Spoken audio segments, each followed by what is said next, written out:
সালামু আলাইকুম। শেখ হাসিনার একটা ফোন রেকর্ড বের হয়েছে। সেই ফোন রেকর্ড শুনে অনেকেই হয়তো হাসাহাসি করেছেন, অবজ্ঞা করেছেন, ট্রল করছেন। এটা তো সম্ভব না কোনোভাবেই। আমিও আপনাদের মতো মনে করি যে এটা আদৌ সম্ভব না। কিন্তু যদি আপনি কিছু বিষয় চিন্তা করেন, ধরেন সবশেষ ডিসি নিয়োগ, সচিবালয়ে এই নিয়োগ নিয়ে হাতাহাতি, মারামারি, আলী ইমাম মজুমদারকে নিয়ে যে আলোচনা সমালোচনা যেগুলো চলছে, পুলিশের গুরুত্বপূর্ণ কিছু পদের ভেতরে আপনি র্যাবের ডিজির কথাও যদি চিন্তা করেন, যে এই মনিরুল এবং বেনজির এই খুনিদের সাথে যার চরম সখ্যতা ছিল, সে র্যাবের ডিজি, তারা আবার 1 বছরের জন্য ইয়েও বাড়ানো হচ্ছে। তো এইসব বিষয়গুলো যদি আপনি দেখেন, তার সাথে শেখ হাসিনা গত 15 বছরে যে লুটপাট সে আর তার পরিবারের লোকজন করেছে, সে লুটপাটে তো বাংলাদেশের রিজার্ভ এখন বলা হচ্ছে $20 বিলিয়ন। এই 20 বিলিয়নের কত গুণ যে শেখ হাসিনার তার পরিবারের কাছে আছে সেটা আপনারা সহজেই অনুমান করতে পারেন। এক, যেই পারমাণবিক যে বিদ্যুৎ কেন্দ্র, সেইখান থেকেই তারা খেয়ে দিয়েছে $5 বিলিয়ন। এবার কত বিলিয়ন ডলারের মালিক তারা এই কয় বছর হয়েছে সেটা একটু চিন্তা করে দেখেন। সো এই যে টাকা পয়সা, এই টাকা পয়সা দিয়ে তো সব সময় তারা চেষ্টা করেই যাবে। শেখ হাসিনা দেখেন, ওর তো শয়তানও মনে হয় মাঝে মধ্যে কিছুক্ষণের বিশ্রাম নেই যে আমি একটু শয়তানি বন্ধ করি, সারা জীবন করছি আবার সারা জীবন করব। ওর তো সেটা বন্ধ থাকে না। ওর মাথায় থাকে যে আর কয়দিন বাঁচবো, যেই কয়দিন বাঁচি শয়তানি যা আছে ভেতরে সব দিয়ে শেষ করে যাইতে হবে। সো এই যে শয়তানের সারাটাক্ষণ যে শয়তানি চলতে থাকে, এটা কার্যকর করার জন্য সেই টাকাও তো তার হাতে আছে। এখন সে যদি সেটা করে, একটা ছোট্ট কথা বলি, ধরেন আমাদের দেশে এই মুহূর্তে যারা সরকারে আছেন, আমি ডক্টর মোহাম্মদ ইউনূস, তিনার প্রতি বাংলাদেশের প্রতিটা মানুষ, আমার মনে হয় কে আওয়ামী লীগ করে, কে বিএনপি করে, কে জামাত করে, বাংলাদেশে যারা আছেন, মানে সরি আওয়ামী লীগ বাদ, মানে এর বাইরে সাধারণ মানুষ, বিএনপি জামাত যারা যারা আছেন, সবাই কিন্তু হয়তো বিএনপির লোকজন চেষ্টা করছে যে তারা ক্ষমতায় আসবে, জামায়াতের লোকজন চেষ্টা করছে তারাই ক্ষমতায় আসবে, কিন্তু আমার মনে হয় কারো ওই ধরনের অভিযোগ, ক্ষোভ নাই ডক্টর মোহাম্মদ ইউনূসের বিরুদ্ধে যে তাকে ক্ষমতা থেকে সরাইতে হবে। তার প্রতি একটা বিশ্বাস মানুষের আছে। কিন্তু একটা দেশ, বিশাল একটা দেশ পরিচালনা করতে হলে শুধু ডক্টর মোহাম্মদ ইউনূস একার পক্ষে তো সম্ভব না। যারা তার আশপাশে আছেন, এক একজনের বিরুদ্ধে এক এক ধরনের কথাবার্তা, এরই মধ্যে নানান বিতর্ক শুরু হয়েছে। এই যে বিতর্কগুলো হচ্ছে, আপনি চিন্তা করেন যে দেশ পরিচালনা করতে গিয়ে একদম ইমিডিয়েট, যদি আমি আপনাদের যে স্বপ্ন নিয়ে এই দেশটা স্বাধীন হয়েছে এবার সেটা নিয়ে যদি কথা বলি, এখানে সেনাবাহিনীর একটা ধরপাকড় হওয়া প্রয়োজন ছিল, সেটা হয় নাই। সেনাবাহিনীর ভেতরে তো এই গত 15 বছরে সেনাবাহিনীকে তো আর সেনাবাহিনীর জায়গায় রাখা হয় নাই। মানুষ মানে কি বলবো, যে বাজে কথাও তাদেরকে ডেকে থাকে। তো এটা তো একদম মানে খুব যে মানে কি বলবো, যে অসঙ্গতিপূর্ণ তা তো না। এটা বলার পেছনে অনেক যৌক্তিক কারণ আছে। আমি গত 2-3 দিন আগেও দেখলাম যে সেনাবাহিনীর লোকজন এই ডক্টর মোহাম্মদ ইউনূসের সাথে যে থাকেন, 2-3 জন অফিসার তার পাশে দেখলাম, 2-3 জনের সবার পেট মোটা, বিশাল বড় পেট। মানে এইটা সেনাবাহিনী কিভাবে সম্ভব? এই সেনাবাহিনী দিয়ে দেশ রক্ষা করা যাবে, সার্বভৌমত্ব রক্ষা করা যাবে, যুদ্ধ করা যাবে? প্রশ্নই আসে না। এর আগে এক সেনাপ্রধান ছিল শফি, সে বলেছে তাদেরকে ভাত খেতে দিচ্ছে 3 বেলা। এটা বিশাল আকারে একটা মানে সফলতা আওয়ামী লীগ সরকারের। শেখ হাসিনার প্রতি কৃতজ্ঞতা জানিয়ে তিনি টক শোতেও কথা বলেছেন। এই যে কাজগুলো করে গিয়েছে, এটা করে সেনাবাহিনীকে ধ্বংস করে গিয়েছেন। সেনাবাহিনী আওয়ামী লীগ যেভাবে দলীয়করণ করে তার 14 গোষ্ঠী তারপর বাছাই যাচাই করে সেনাবাহিনীর পদে এনে বসিয়েছেন, তাকে তো পরের মানে 3 দিনের ভেতরে মূল কাজ হওয়ার কথা যে সেনাবাহিনীর এদেরকে সরাইতে হবে। পুলিশের ভেতরে এখনো পর্যন্ত অনেক পুলিশের, আপনি খুলনা রেঞ্জের ডিআইজি হচ্ছে রেজা, আরে সারা জীবন খুনের সাথে জড়িত, জাসদ ছাত্রলীগ করে এসছে, তাকে বসানো হচ্ছে সেই জায়গায়। এরকম আরো অনেকেই আছে যাদের নাম আমরা আস্তে আস্তে বলবো। আমি গণমাধ্যমের কথা যদি বলি, দেখেন গণমাধ্যমে আরটিভির আশিকুর রহমান, এই আশিক হচ্ছে পলাচ্ছে, সে 14 অথবা 15 তারিখে তার ফ্লাইট। একটু বলে রাখলাম যে অবশ্যই আশিককে আটকান, তার ব্যাপারে অনেক অভিযোগ আছে। সে তার বোনকে ভুয়া সাংবাদিক বানিয়ে এর আগে শেখ হাসিনার সাথে আমেরিকাতে এনেছেন, তিনি নিজে এখানে প্রচুর সম্পত্তি করেছেন, অতএব তার ব্যাপারে বিচার হইতে হবে। সে শুধু চাকরিচ্যুত হবে না, বিচার হতে হবে। তার মতো ডিবিসিতে জাহিদুল হাসান পিন্টু, নাজরিন মুন্নি, সোমা ইসলাম, রাহুল রাহা, অশোক চৌধুরী, অন্তত 50 জনের নাম মুখস্থ বলতে পারবো। এরা এখনো পর্যন্ত অফিস করছে। আরে ভাই, ওদের তো জেলখানায় থাকার কথা, ওরা অফিস করবে কিভাবে এখন পর্যন্ত? কিন্তু তারা অফিস করছে। এটা বাস্তবতা। এই বাস্তবতা নিয়ে যদি মনে করেন শেখ হাসিনা যেই কথাটা বলছে একদম উড়িয়ে দেবেন, মানে একটা কথা বলতে চাই না, এই কথাটা 1.5 মাস হয়ে যাচ্ছে, বলি আজকে। আমার জায়গাটা পরিষ্কার করে নেই। আমার দেশে যাওয়ার কোনো ইচ্ছা নাই, দেশে কোনো জায়গার কোনো পদ পদবি নেওয়ার কোনো ইচ্ছা নেই। সেটা কোনো রাজনৈতিক দলও না, বা কোনো সরকার না, কোনো প্রশাসন, কোনো জায়গায় না। আমার এই মুহূর্তে দেশে যাওয়ার একেবারেই কোনো ইচ্ছা নাই। কিন্তু ধরেন আমি বা আমার মতো যারা সোশ্যাল মিডিয়াতে কথা বলেছেন স্বৈরাচার সরকারের বিরুদ্ধে কথা বলতে গিয়ে, আমাদের তো কম কষ্ট সহ্য করতে হয় নাই। এটা মিনিমাম মূল্যায়ন তো করা উচিত, তাই না? 1.5 মাস সময় অতিবাহিত হচ্ছে, আজ পর্যন্ত কোনো একজন উপদেষ্টা, কোনো একজন সরকারের নিম্ন স্তরের কোনো একজন মানুষও কেউ কি বলেছে যে আচ্ছা দেশের বাইরে এই সরকারের রোষানলে পড়ে কারা কারা দেশের বাইরে আছে এবং তাদের মামলা টামলাগুলোর কি অবস্থা, কি মামলা তাদের বিরুদ্ধে? কেউ কি এটা নিয়ে কোনো পদক্ষেপ আছে? দেশ পেয়েছেন আর বসে বসা তারপরে খাবেন আরামে, এই জন্য তো দেশ স্বাধীন হয়। দেশ চালান, কোনো সমস্যা নেই, আমি আমার এটা নিয়ে কোনো অভিযোগ নাই। কিন্তু কথা হলো যে এই মানুষগুলো নিয়ে তো আপনাদের একটু চিন্তা করা উচিত ছিল, তাই না? এইটুকু কৃতজ্ঞতা বোধ থাকা উচিত। খোঁজ নিয়ে দেখেন না, দেশের বাইরে যারা আমার শত্রু হোক বন্ধু হোক, যে যেখানে থেকে কথা বলেছে, শুনেন যে তাদের পরিবারের উপরে কি স্টিমুলার চলেছে। আমার বাসায় যখন রাত 2টা-3টা বাজে বাংলাদেশ সময় যখন এখানে কল করতো, এই যে এই সময়টা আমেরিকান সময়ে, এই আমি যেই সময় রেকর্ড করছি আমেরিকা এখন দুপুর, বাংলাদেশে মধ্যরাত, এই সময়টার পর থেকে 4-5 ঘন্টা ভোর রাত পর্যন্ত যদি কোনো ফোন আসতো, মানে কলিজাটা একদম চিপ দিয়ে ধরতো। কেমন লাগতো সেটা আমি জানি। আর বাসার নিচে যখন পুলিশ গিয়ে উপরে কলিং বেল চাপতো, উপর থেকে নামতে আসতে বলতো আমার পরিবারের মানুষদেরকে, তখন তারা জানে কেমন লাগতো। এটা তো আপনি করেন নাই। আজকে যেসব সুশীলরা এখন, এই আলী ইমাম মজুমদারের মতো যেসব সুশীল এখন এখানে বসে আওয়ামী লীগের লোকজনদেরকে এখানে বসানোর মানে পায়তারা করে যাচ্ছেন, তো তাদের মতো কারোর পরিবারে তো সমস্যা হয় নাই। যাদের সমস্যা হয়েছে তারা জানে। ডক্টর মোহাম্মদ ইউনূস নিজেও এই সরকারের দ্বারা নির্যাতিত, সে জানে যে এই সরকার কি জিনিস। কিন্তু এর বাইরে যারা অনেকেই আছেন সুযোগ সুবিধা নিয়ে এখন আমাদেরকে ভুলে যাচ্ছেন, এই দেশটা স্বাধীন হওয়া এত সহজ ছিল না। অনেক স্টুডেন্টদেরকে এখনো দেখছি তারা বউয়ের গহনা বিক্রি করে চিকিৎসা নিচ্ছে। কিসের জন্য? সরকার এত অভাবে আছে। যেসব পরিবারগুলোর সন্তান মারা গিয়েছে সেই সন্তান ফেরত দেওয়া যাবে না, তাদেরকে অন্তত এই পরিবারের যাতে সারা জীবন আর কোনো কাজ করে খেতে না হয়। 1 লাখ, 2 লাখ, 5 লাখ এটা কোনো টাকা না। এখন এই টাকা দিয়ে তার সংসার হয়তো 1 বছর 2 বছর চলবে, এটা না। অন্তত কয়েক কোটি টাকা দিতে হবে। একটা রাষ্ট্রের জন্য 100, 200, 500 কোটি টাকা বাজেট করা এটা কোনো ব্যাপার না। 5 কোটি টাকা তো নাকি কি এক অনুষ্ঠান করার জন্য বাজেট করেছিলেন, তো এটা করেন, তাদের পরিবারকে দেন। যদি টাকা না থাকে আমাদেরকে বলেন, আমরা সবাই মিলে দিব। অন্তত সরকার সেই পদক্ষেপটা নেক যে যাদের পরিবারের সদস্যরা মারা গিয়েছে, শহীদ হয়েছে, তাদের পরিবারকে আর্থিক একটা বড় ধরনের প্রণোদনা দিতে হবে।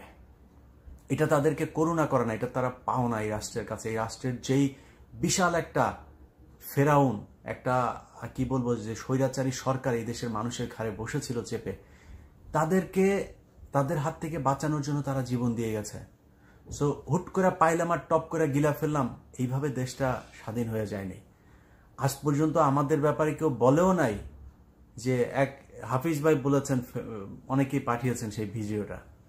হাফিজ ভাই তো সরকারের কেউ না। হাফিজ ভাই আমাকে অনেক পছন্দ করেন, কনক ভাইকে অনেক পছন্দ করেন, এরকম অনেকে হয়তো পছন্দ করেন, তিনি নাম ধরে বলেছেন। তিনি তো সরকারের কেউ না, তার হাতে তো সেই ক্ষমতা নাই। আমি বলছি না যে উনি যেটা বলছেন সেটা, ওইটা আমাকে চাইলেও কোনোদিন ওই জায়গায় নিয়ে আল্লাহ জীবনে যেন কোনোদিন না বসায়। এই লোভ লালসা যেন আল্লাহ আমার ভেতরে কখনো না আনেন। কিন্তু সরকারের পক্ষ থেকে আমাদেরকে, মানে যে এই লোকগুলো দেশের থেকে 10 বছর, 12 বছর, 15 বছর ধরে অনেকে দেশের বাইরে, কি অবস্থা, তাদেরকে আনার ব্যবস্থা করি, কই কেউ বলল না। আমি তো এই 5 আগস্টের পরে যতজন মানুষের সাথে দেখা হয়েছে, সালাম আদান প্রদানের পরে প্রথম কোশ্চেন ছিল, ভাই দেশে যাবেন কবে? কোনো ক্ষেত্রে সালামেরও আগে দেখা হলেই, ভাই দেশে কবে যাবেন? আমার মনে হয় আমার মতো যারা দেশের বাইরে আছেন, রাজনীতিবিদ, সাংবাদিক, সামাজিক সংগঠনের সাথে জড়িত, যে যেই জায়গায় আছেন, এই সরকারের রোষানলে যারা দেশের বাইরে আছেন, সবাই বাংলাদেশ মানে ঘরের বাইরে গেলে কারোর সাথে দেখা হলে এই প্রশ্নের মুখোমুখি হইতে হয়। কিন্তু সরকারে যারা আছেন তাদের একবারও কি মনে হয় নাই যে আচ্ছা এই যে মানুষগুলো যে আগে দেখতাম ইউটিউব ফেসবুকে দেখতাম এত সরকারের সমালোচনা করতো, এই লোকগুলি তো ভুক্তভোগী, ওদের কি সমস্যা, কি ওরা দেশে আসে না কেন, দেখি একটু। আবারও বলছি, অন্তত সামনের 5 বছরের মধ্যে আমার দেশে যাওয়ার কোনো সম্ভাবনা নাই, কিন্তু সরকারের কাছ থেকে এইটুক কৃতজ্ঞতা বোধ অন্তত তো আশা করতে পারি, তাই না? ডক্টর মোহাম্মদ ইউনূস না হয় উনি প্রধান উপদেষ্টা, ওনার 4-5টা মন্ত্রণালয় সব সামলাতে হচ্ছে, উনি ব্যস্ততা নিয়ে থাকবেন, এখানে আলাদা আলাদা মন্ত্রণালয় ভাগ করে দেওয়া হয়েছে তো না? কারো কেউ বলতে পারে নাই?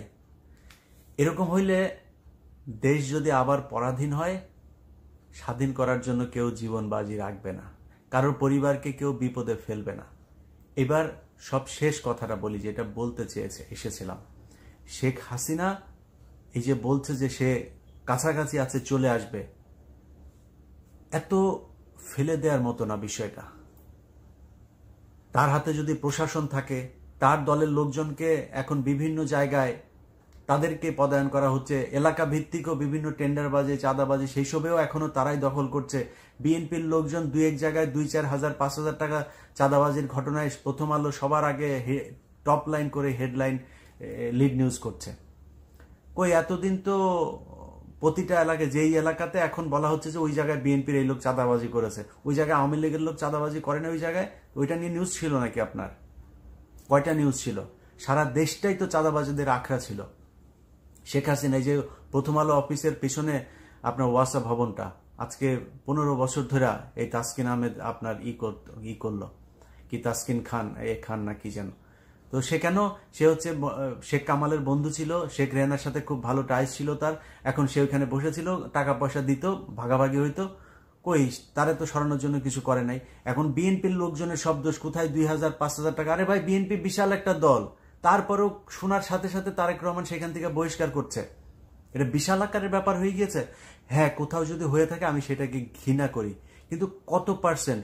এখনো পর্যন্ত প্রায় সব জায়গাতে, আপনি সরকারি যত জায়গাগুলো আছে সব জায়গাতেই এই আওয়ামী লীগের লোকজন, তাদের, আপনি মিডিয়ার কথা যদি বলি, বা কয়েকজন তারা নাম ভাঙাচ্ছে লন্ডনের সাথে তাদের কোনো সম্পর্কই নাই, তারা আওয়ামী লীগের লোকজনকে বসায় রেখে আপনার টেলিভিশন চালাচ্ছে। নামটা আজকে ধরলাম না, নাম যেদিন ধরবো না সেদিন উলঙ্গ করে ফেলবো।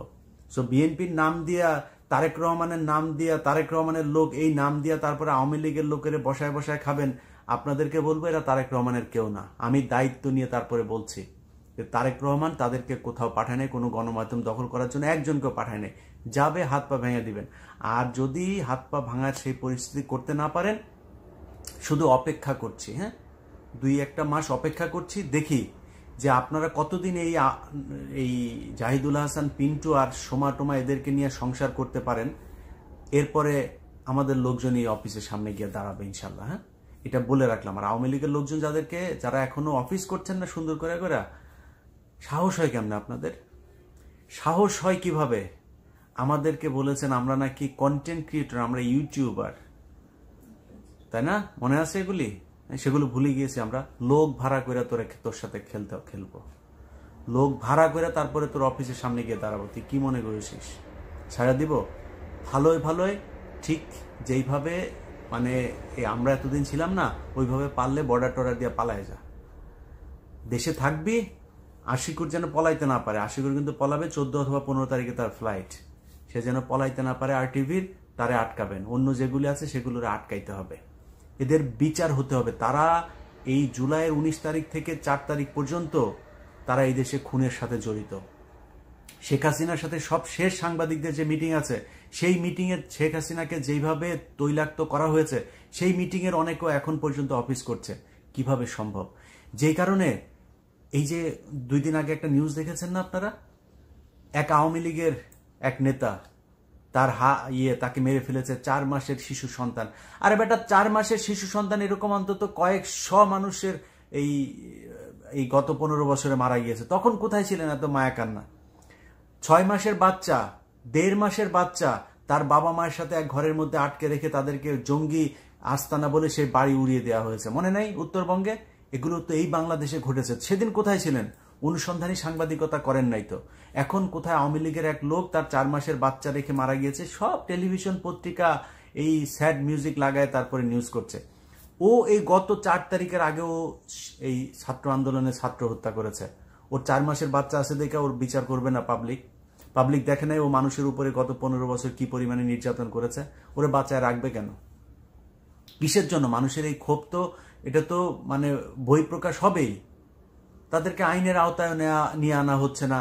প্রতিটা জায়গায় আমার অনুরোধ, প্রতিটা থানায় বিএনপির লোকজন যারা আছেন, জামায়াতের লোকজন আছেন, এখনো অনেক থানাতে আমি নিজেই খবর জানি, অনেক থানাতে এখন পর্যন্ত হত্যা মামলা হয়নি।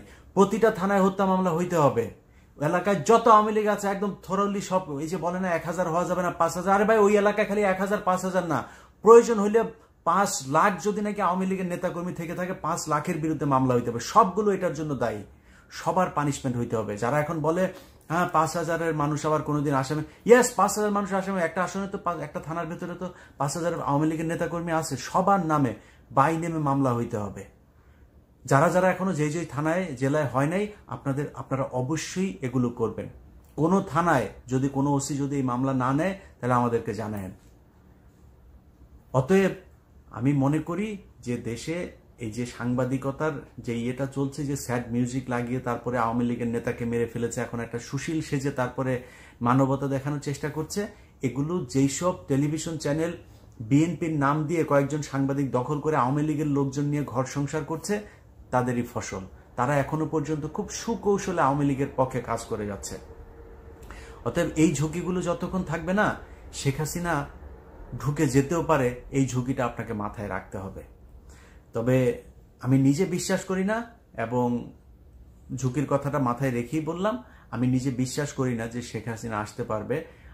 আমার বিশ্বাস যে শেখ হাসিনার কথা মানে ফোন এখন এই কেন্দ্রীয় যে নেতা তারা কেউ ধরছে না, তাদের এখন পাওয়াই যাচ্ছে না, টেলিফোনেই পাওয়া যাচ্ছে না। তারা টেলিফোন রেখে এক একজন এক এক বর্ডার দিয়ে কিভাবে পার হবে সেই চিন্তা ভাবনা করছে। যে কারণে শেখ হাসিনাকে এখন সোনাইমুড়ির আপনার এই ছাত্রলীগের সাবেক সাধারণ সম্পাদককে ফোন দিতে হচ্ছে, ওই অমুক গুয়ারচরের ইয়েকে ফোন দিতে হচ্ছে, ওই বরগুনার আরেক নেতাকে ফোন দিতে হচ্ছে, এইভাবে ফোন দিতে হচ্ছে।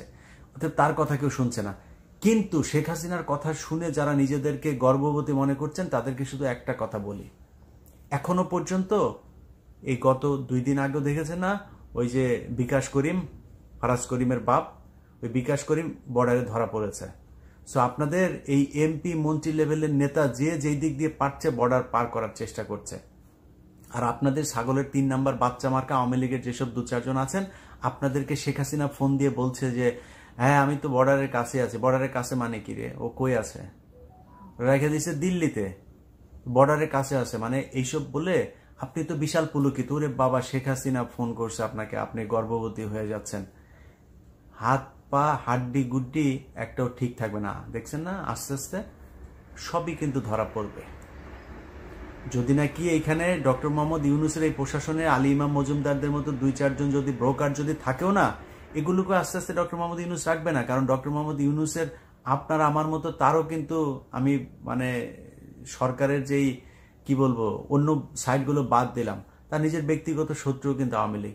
সো কোনো কারণে ডক্টর মোহাম্মদ ইউনূসের এইটা চিন্তা করার কোনো কারণ নেই, বা তিনি এই চিন্তা কখনো করবে না যে বিএনপি বা জামাত বাদ দিয়ে তারপরে আমি আওয়ামী লীগকে নিয়ে আসি। ডক্টর মোহাম্মদ ইউনূসের জামাতের সাথে সমস্যা নাই, বিএনপির সাথে তার কোনো সমস্যা নাই। তো সে কেন আওয়ামী লীগকে নিয়ে আসবে? সেই সুযোগটা আপনি কেন পাবেন? সেই সুযোগ যদি পাইতেন তাহলে 5 তারিখে শেখ হাসিনা পলাইলো কেন? Just common sense. আপনাকে উস্কায়ে এখন শেখ হাসিনা একটু স্বপ্নদোষ করানোর চেষ্টা করছে। So be careful. আপনি যেই সোনাই মুড়ির হন আর যেই মুড়িরই হন, যে নেতারা আছেন না, নিজেদের বিপদ নিজেরা ডেকে আনেন না। আওয়ামী লীগ শেখ হাসিনা বাংলাদেশে ক্ষমতায় আসবে, ওদের মতো অনির্দিষ্টকাল বললাম না, বাট সুনির্দিষ্ট কালের জন্য এটা সম্ভব না। এই শেখ হাসিনা বাংলাদেশে এসে ক্ষমতা গ্রহণ করবে, এটা সুনির্দিষ্টভাবে বলা যাবে না যে কতদিন পরে শেখ হাসিনা দল আবার এই দেশে ক্ষমতায় আসতে পারে। যদি এই দেশের মানুষের প্রত্যাশা পূরণ করতে না পারে বিএনপি, জামায়াত, ডক্টর মোহাম্মদ ইউনূসের যেই প্রশাসন না করতে পারলে হয়তো আসতে পারে। সেটাও সুনির্দিষ্ট কাল বলা যাবে না যে এই দিনের মধ্যে, এত দিনের মধ্যে আসার সম্ভাবনা আছে। আরে ভাই, এখন পর্যন্ত তো সংগঠনই চালাইতে পারে না, অফিস টফিস সব তারা যাইতেও পারে না, কেউ ধরে নাই তো আপনাদের। বিএনপি যে আটকাইছে, আপনারা যেভাবে পেটাইতেন মানুষ পাইলেই বিএনপি জামায়াতের, পেটাচ্ছে না তো, আসেন না, যান কার্যক্রম শুরু করেন, করছেন না। যাই হোক, আমি দুইটার দিকই বললাম যে আওয়ামী লীগের যারা শেখ হাসিনার কথা শুনে নিজেদেরকে গর্ববতী মনে করছেন তারাও সাবধান, বাট শত্রুকে দুর্বল মনে করার কোনো কারণও নাই। সেটাও যারা এখন এই মুহূর্তে দেশে ক্ষমতায় আছেন এবং ক্ষমতায় আসার স্বপ্ন দেখছেন, তাদেরকে এটা মাথায় রাখতে হবে। আপনি বিএনপির বিশাল বড় সংগঠন বাংলাদেশে, আপনার প্রতিদ্বন্দ্বিতা থাকবে, প্রতিযোগিতা থাকবে, সেটা আপনার দলের ভেতরেই সীমাবদ্ধ থাকতে হবে। আপনি বিএনপির একজনের সাথে প্রতিদ্বন্দ্বিতা করে তারপরে আপনি আওয়ামী লীগের লোকজনকে এখানে করবেন। গত 15 বছরে বিএনপির চাইতে বেশি ক্ষতিগ্রস্ত, জামাতের চাইতে বেশি ক্ষতিগ্রস্ত এই দেশে আর কেউ হয়নি। অতএব আপনাকেই সেটা বুঝতে হবে যে আওয়ামী লীগকে আবার ছোবল দেওয়ার জন্য তারা এখন যতই মুখে মুখে আপনার দলের লোক বলে আপনার এখানে ঢোকার চেষ্টা করুক, খুব সাবধান। সবাই ভালো থাকেন। আবারও বলছি, RTVর আশিকুর 14-15 তারিখে পলাবে, ওরা আটকাবেন। আল্লাহ হাফেজ।